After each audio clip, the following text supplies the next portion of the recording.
Justice 2. We're talking about the Black Panther movie, and yeah, it's gonna be lit. We're gonna keep going with TMNT.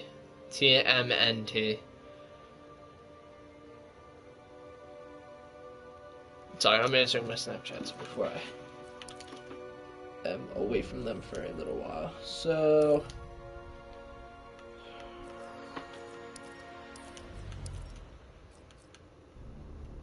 We'll hop back into the multiverse.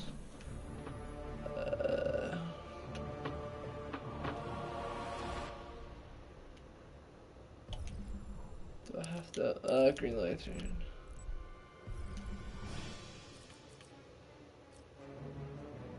Alright.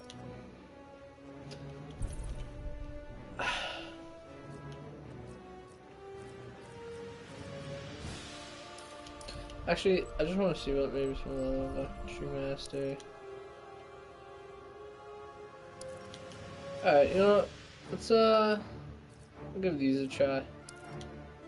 Empty promises. Alright, so let's just win.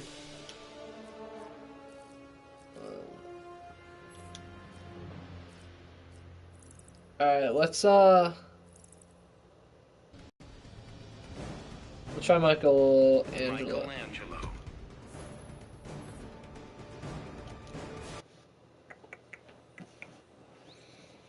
I found peace.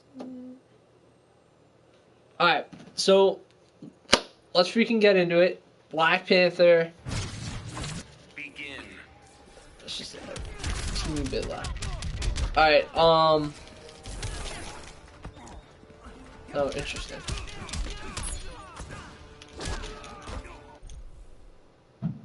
Okay. Alright, so, Black Panther, first off, let's start with casting. Chadwick Boseman freaking is legendary. I love him. I've loved him since 42, the Jackie Robinson movie. He's just such a great actor. He's probably one of my favorite actors, if not my favorite actor. Not just because of, like, I mean, a big part of it has to do with the roles he's played as. You know, like, I'm a big sports person, so I love 42, love Jackie Robinson. Big superhero person, obviously. Like, those are pretty much the two main things you see on the channel are sports and superheroes. And Fortnite, but as of recently. So, but just Chadwick Boseman did a phenomenal job, I thought, playing Black Panther, playing T'Challa. It just phenomenal. Out of this world. Michael B. Jordan, who played the villain, I thought that was another great casting choice. I think he really like he really did it right. It's kind of hard to explain unless like you saw the movie, but he played the role of being an American. You could tell that he was an outsider, but he was just as powerful as T'Challa and the rest of the Wakandians. Yeah, Wakandians? No, Wakandians. So, I just thought, you know, phenomenal job casting. I don't really know the other actors or actresses' names. Besides Forrest Whitaker, I also thought he was a good, Zuri or Yuri. It was something Uri. It was either a zero or Y. It was like some crazy letter though. But yeah, phenomenal. Forrest Whitaker really just did a good job playing that role as well, and just the casting all around really. Even for the people I don't remember their names too well.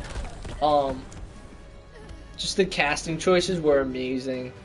And, you know, if you have a good cast, like, you have some big names, it's, hold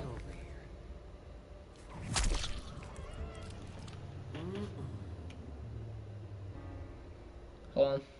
Tony texted me really quick.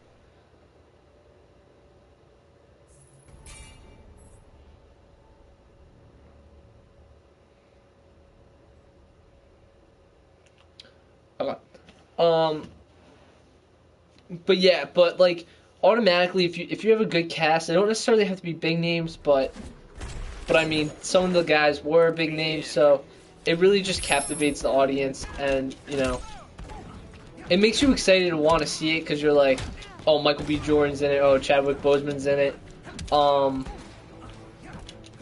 It's really just like the casting helps so much to make a movie just so much better than than it might be if the casting choices are poor. But Michael B. Jordan, Chadwick Boseman, they all just perfectly portrayed their characters, I thought, and they all just did an absolute phenomenal job. So nothing bad to say about the casting, in my opinion. So the movie itself was pretty cool. There were flashbacks back to Civil War, which is when Black Panther and T'Challa, at this point he's Prince T'Challa. There are flashbacks to Civil War, so the first appearance of Black Panther, and I thought it was just so cool. You know, they're using the actual scenes, and then they're just like they use the scene from Civil War where T'Challa's father, the King of Wakanda, dies, and then they like add on to it, which I thought was a great idea. I thought that was so cool.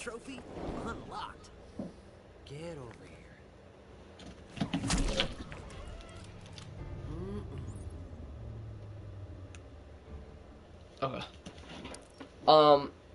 Yeah, so another part I thought that was cool about the actual movie was not only are they flashing back to Civil War, but they're flashing back to when T'Challa's father was the Black Panther, because as we know now, T'Challa's Black Panther. Well, if you don't know, whoever is the heir to the throne becomes the Black Panther. So whoever the prince is the Black Panther.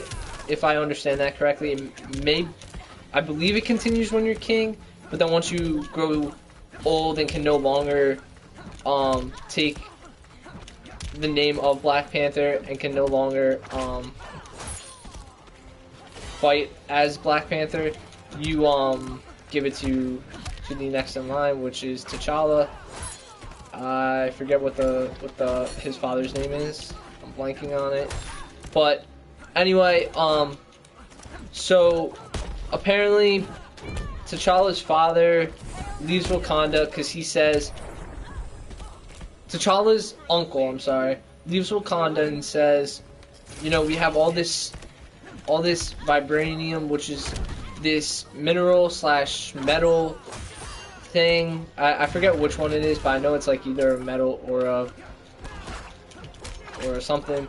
But they say we have all this stuff and we can help so many people, but Wakanda wants to be not necessarily a forgotten kingdom, but a hidden kingdom. Much as like if you saw Wonder Woman is like how the Amazon is like hidden. That's what Wakanda is like. Wakanda is hidden. So they want to stay hidden, but after Black Panther, so T'Challa's uncle then goes out and is like, all right, well, I'm gonna like go out into the actual world and I'm gonna fight for myself and everything. And he goes through major struggles. He becomes a villain. And long story short, Black Panther, T'Challa's father, Black Panther, winds up killing T'Challa's uncle, T'Challa's father's brother. And so Michael B. Jordan, his character, the main villain, is trying to find Wakanda, trying to find T'Challa and kill him, and Michael B. Jordan's character is trying to claim the throne, not only of Wakanda, but he also wants the Black Panther name. So this whole ritual is where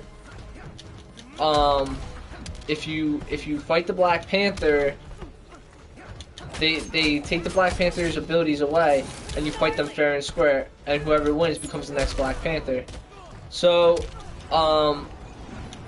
it's interesting because Michael B. Jordan actually wins the fight fair and square. T'Challa has his powers taken away for the moment, and then Yuri, I think his name is Yuri,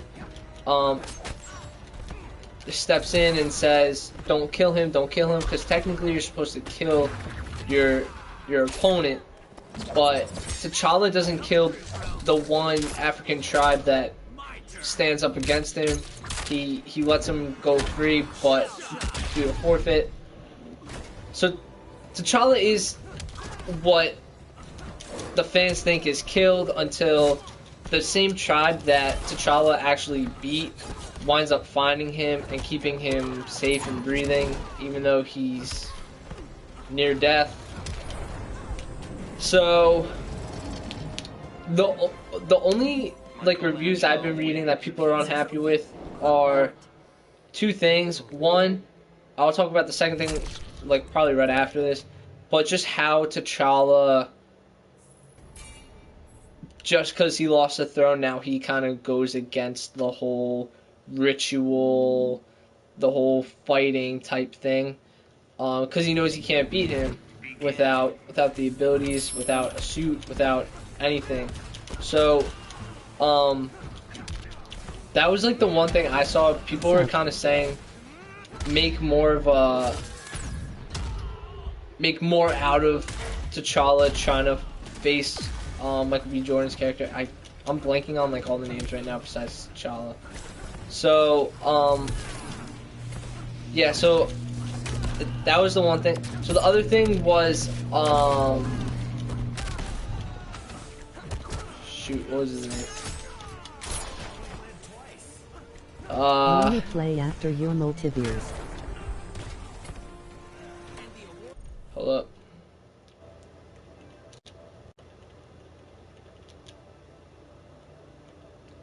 What's going on, Devil? If you friend me, I'll play with you tomorrow. I want to get this movie review up though. So anyway, shit, what's the other guy's name? I'll Google it because it helps when they're names.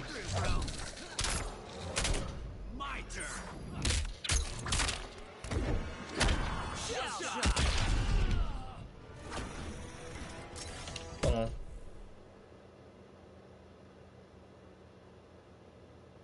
What is his name?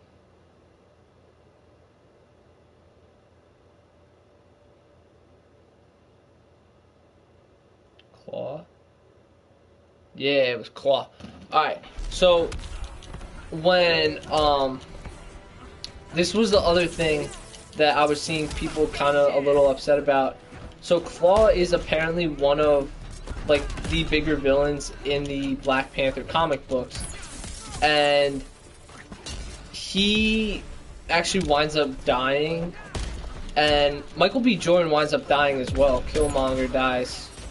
That's his villain name. So a lot of people are upset that they just decided to kill both of them, because they both down the line could become bigger villains and maybe a bigger picture. Maybe like they carry out an attack, because in the movie they did Claw and Killmonger did work together, except Claw didn't know of Killmonger's relations to Wakanda. So a lot of people are complaining like they shouldn't have killed him, like there could have been so much more, like make Claw the main villain this movie, and maybe down the road in the future Killmonger becomes a bigger part, like maybe Killmonger makes a cameo or something. But the only real complaint I was seeing was people saying that it should have been, the villain stuff could have been a little different. And I mean, for me, I don't really like, I haven't really followed Black Panther until like today. So I'm not gonna be one of those people to nitpick on it and be like, oh well, you know, they could have done like this, that, and that differently. I'm just saying like what other people are saying. But I thought the whole Claw Killmonger thing really was like kind of cool. But they probably should have maybe done things a little different. Like villain wise, just for like future movies, because the MCU is just rapidly expanding, especially with like a Infinity War coming out in May. You know, everyone's speculating Tony Stark may die, Iron Man, Steve Rogers may die, Captain America. They may both die. No one may die. But, you know, you have people who have been in 6 Marvel-related movies. And technically, Chris Evans, the actor of Steve Rogers, Captain America, has been in more because he was also in the original Fantastic Four movies as, not Firestorm, but Human Torch. So he's technically even been in more Marvel-related movies, but Fantastic Four is like excluded from the MCU. And it was funny because Michael Jordan was the other Human Torch, so both Human Torches were kind of recasted in the MCU. So I actually never saw the second Fantastic Four though. The only Fantastic Four I've ever seen was Rise of the Silver Surfer. So, but anyway, with that being said, so I think that was the villain. Where was I going with that? I was like going somewhere with that, then I kind of lost track. Oh, so with Black Panther, like, so because of the possibility of some superheroes dying in Infinity War, there's a possibility that like you kind of want to be able to expand all these. I don't know how long they plan on this particular universe lasting for. I mean, we already have movies through. So Captain America: The First Avenger came out. I'm gonna say like 2010, just to like give us like whole numbers. They already have movies going through like 2020 at least. I think it was like 2008. First Captain America: The First Avenger came out. I think I heard that they have movies already planned for 2021. So that's like a 13-year period. And if they plan to just keep expanding it with the same characters, the same universe, then they might want to try to not use up villains so rapidly. That way they can, you know, use them in another movie. Because if you use Claw this movie, then you save a whole nother villain for the next movie. Instead, this time you just kind of use 2 villains in one movie. But that's also, I mean, there was so much hype around Black Panther, so they're going to have to decide. We're going to play Donatello with this one. But they're going to have to decide if, like, they're going to make a second Black Panther movie. I mean, obviously he's going to have more than 2 villains. Like, yeah, I've never heard of a superhero that has just one villain. I mean, obviously, like, you have a main villain, like the big villain, like Spider-Man is Green Goblin, but then you also have, like, Sandman, Doc Ock, Vulture. So, that's like the only thing I would say they probably could have done a little bit better. But that's from what other people are saying. So I didn't realize I need a level 20 character.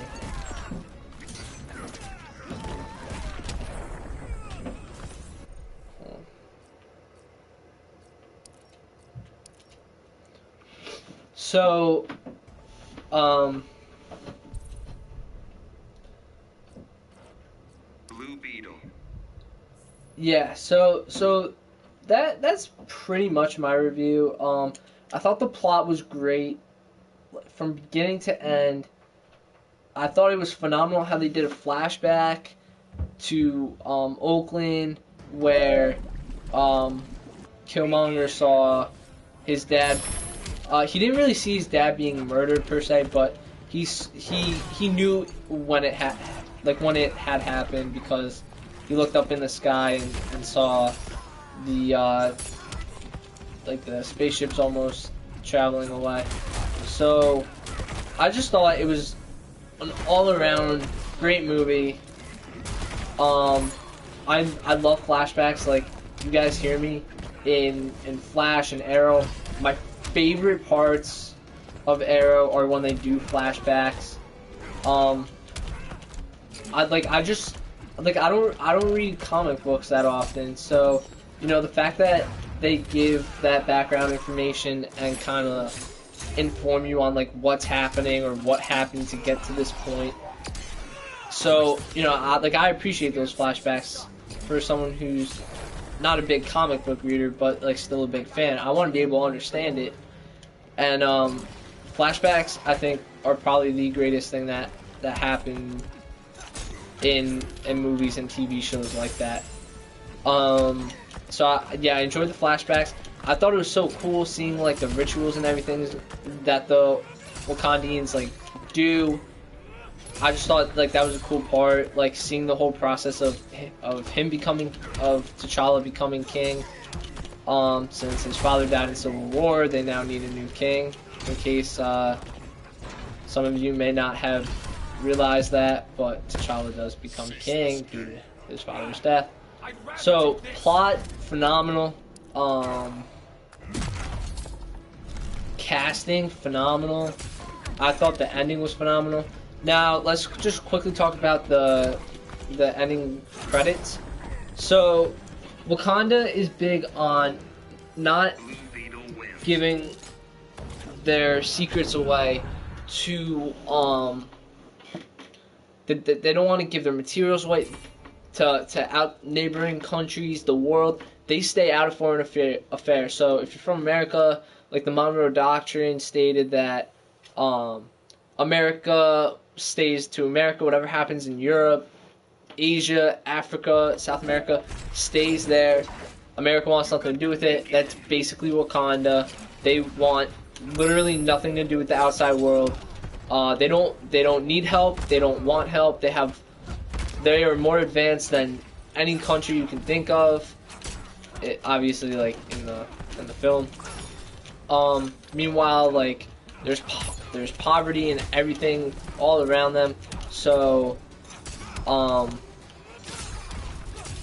there's that. So the end credit is basically now that T'Challa has heard his cousin's story and everything.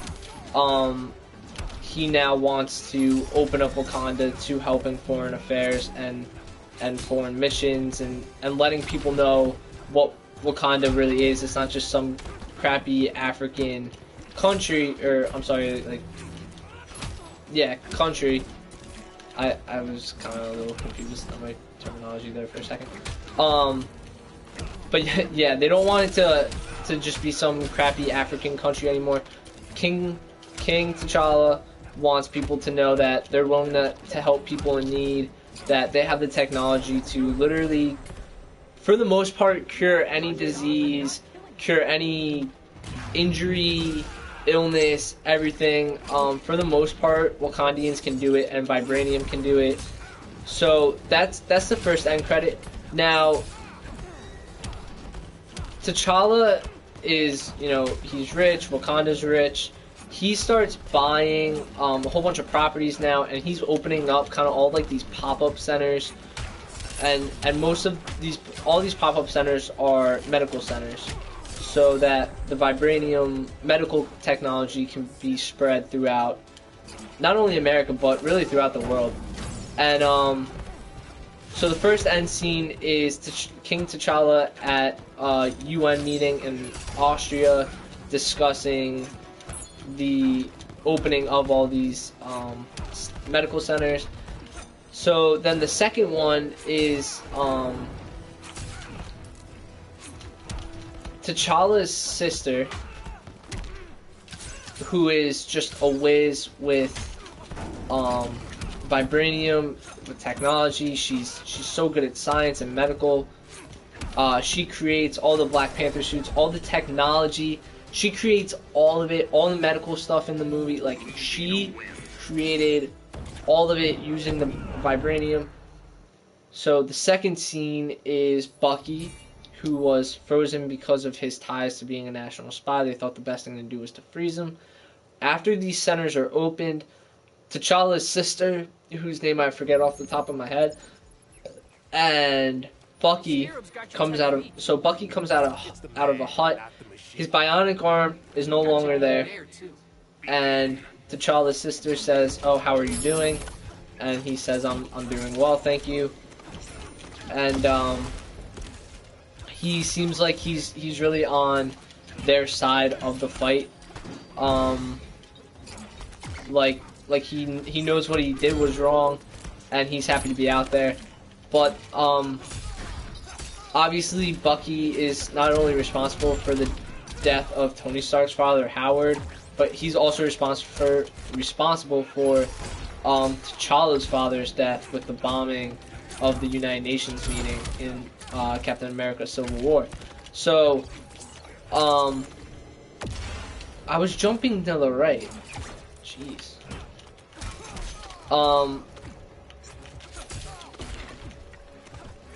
So that was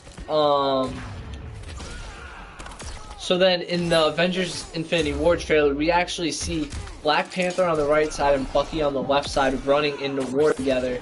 So although some people were probably just like, you know, who follow it, probably didn't realize it, but this kind of is symbolic to showing that Black Panther and Bucky are on the same side. That I guess Black Panther understands that Bucky didn't really have a choice. He was forced to do the things he did, not only to Howard Stark, to T'Challa, but to basically all the Avengers, to you know, just kind of everyone who had to wound up crossing paths with Bucky. And you know, and T'Challa's sister actually calls him like Corporal Barnes or something, and he goes, "No, you call me Bucky." And to me, that really just shows how much he's really on their side again, and he's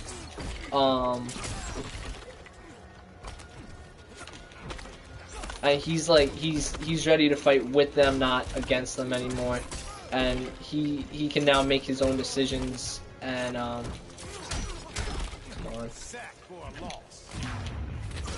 So yeah, that was another one of the things that I found interesting was, alright, now you kind of see how and why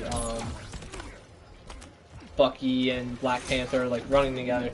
Because after I saw that, I was like, well, I thought, you know, Black Panther and Bucky were not going to be on the same side. I didn't necessarily think that they would be villains, but I just did not think that they'd find a way to fight together. No matter how apologetic Bucky was, you know, T'Challa's father was still killed, so I was that end scene, I feel like did I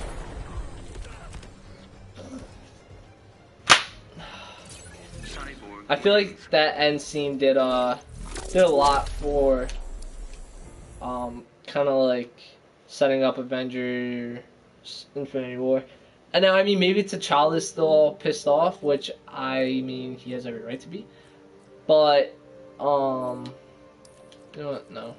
We're just going to send the rest of these. Wonder Woman. So, yeah. that's pretty much my movie review. I don't really have too much else to say. Let's see how you But fight, Victor.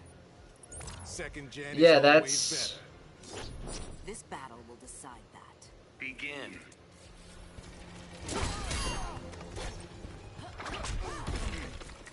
that's. Sorry, I'm Snapchatting.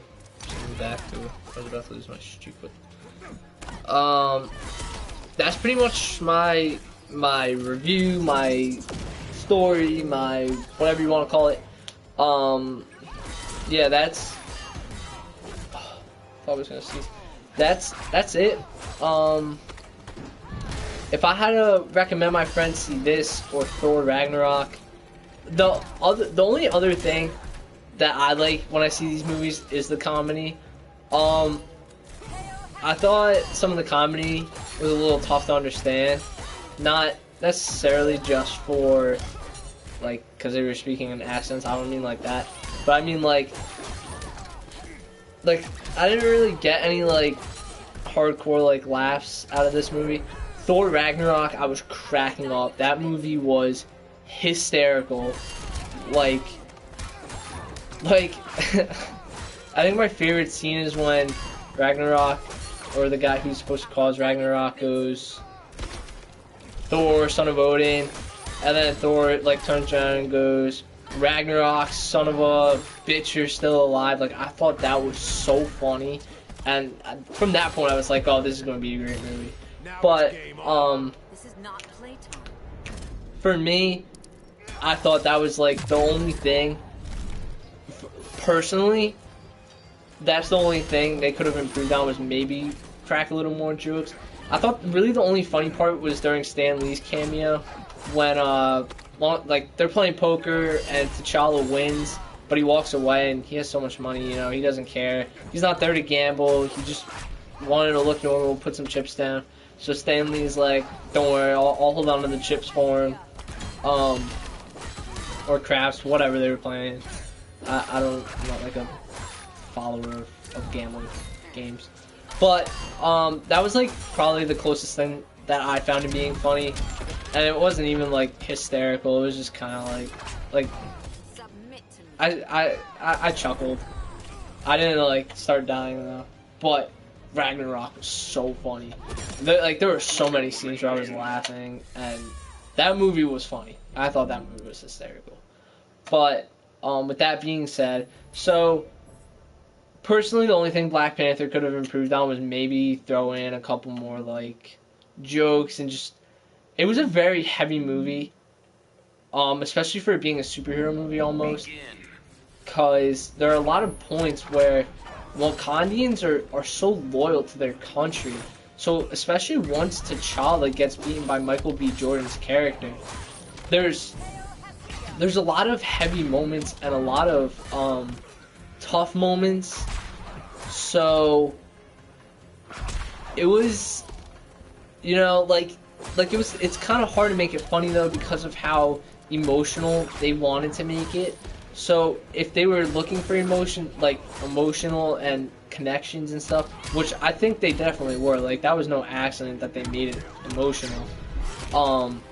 They definitely hit that right on the head. Like even I was I was feeling kind of like what the Wakandians were feeling. So I thought, you know, they did a good job with the emotion, but it's tough to make a movie funny. But like ultimately, I prefer funny over emotional connections and attachments and feelings and everything. But that's just me. Maybe because I'm a guy. Maybe it's probably just me. But the emotional connections just were so strong that it's tough to make a movie like that funny. So I mean, it happens. But you know, like Ragnarok was funny. This movie had to be a little more serious. You know, it's a first. Black Panther. Technique is flawed. Thor was the third. So I mean, like for me, if I compare like the first Thor to like Ragnarok, you can really see how everything's like changed between the two. Like Ragnarok was so much better than the first one. People who say the first Thor was amazing, I'm like, that's a little of a little of an over exaggeration there. I don't know. I haven't really seen the first Thor in a while. Maybe if I like rewatch it, I'll think differently of it. I always just think that the first Thor was kind of boring almost. But probably because I was young and it wasn't actiony enough like the rest of the Marvel and DC movies. But yeah, for me that was like the only thing. If they were able to find a way to add more comedy, I think that would push the movie over to like a 10. But I'm gonna drop it a 9.2 out of 10. Yeah, I think it definitely deserves at least a 9. But and after reading like the reviews about the villains and stuff, that's like also my mind a little bit now. So if and/or when they do come out with the Black Panther 2, I would like to see what they wind up doing, not only villain-wise, but kind of like I think they could go a lot of ways now because of how they set up this first movie. And I think that they should definitely, you know, make a second movie. I think it's not going to be one of those things where, oh, if we make a second one, it's going to ruin everything about the first one. I don't think that's going to happen. That really has not happened with a Marvel movie. If anything, the second one only raises the hype, like Iron Man, I think, personally. I think the second Captain America was better than the first Captain America. I haven't seen any. Now I'm expanding a little bit outside the MCU. I think I haven't seen any of the Wolverine. I thought after the Tobey Maguire Spider-Mans, the second one was better than the first one by far. But they made a second one for redemption, not for like. That's just my idea, but I'm not saying like that's confirmed, but yeah, I thought I think if they make a second one, they're not doing any harm. If anything, they might, if they can if they can tweak a couple things, and they're not even major things either. It's really just scripting stuff. If they can just script things and move things around a little differently, this movie's a 10 out of 10. Like Black Panther 2 is a 10 out of 10 if they can just move some things around, re-script some stuff. It'll be phenomenal. I mean, this movie was phenomenal. So that movie will only be that much better. So I think they should make a second one. I give it a thumbs up. This is confusing watching two Marvel ones. But yeah, so the next Marvel movie I think that's being released is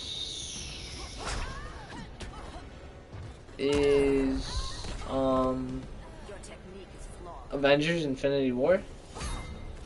So that'll probably want to be my next movie review. I also finished the first season of Punisher, and I'm thinking, because like I think the views of these like movie and TV shows, because I've only done TV show reviews once, and that was for the most current DC TV show season finales. But I'm thinking like Netflix originals, maybe I'll just break it up, or what I'm thinking I may do now is I'll do like season reviews of TV shows once I finish them. I'm so behind on the shows. The only DC TV show I'm fully caught up on is Arrow, I think. So I have a lot of work to do. I gotta catch up, especially on Supergirl and DC Legends, because like the scheduling is all messed up now. So maybe as long as I keep up watching the TV shows, I'll do possibly mid-season reviews as a whole, but then I'll do like full season reviews and like really dissect it as I go along. in the future. But maybe I will make a Punisher season 1 review, just because, I mean, I like talking about the TV shows and it gives me something to talk about when I'm playing. So, I don't, or when I'm watching, whatever you want to say, but yeah.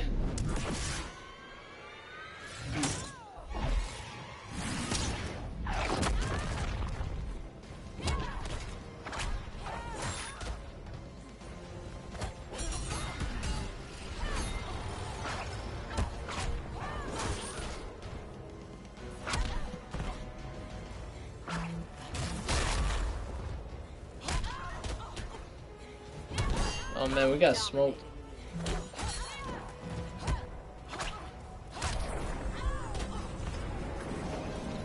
Alright. I'll just... this is too tough.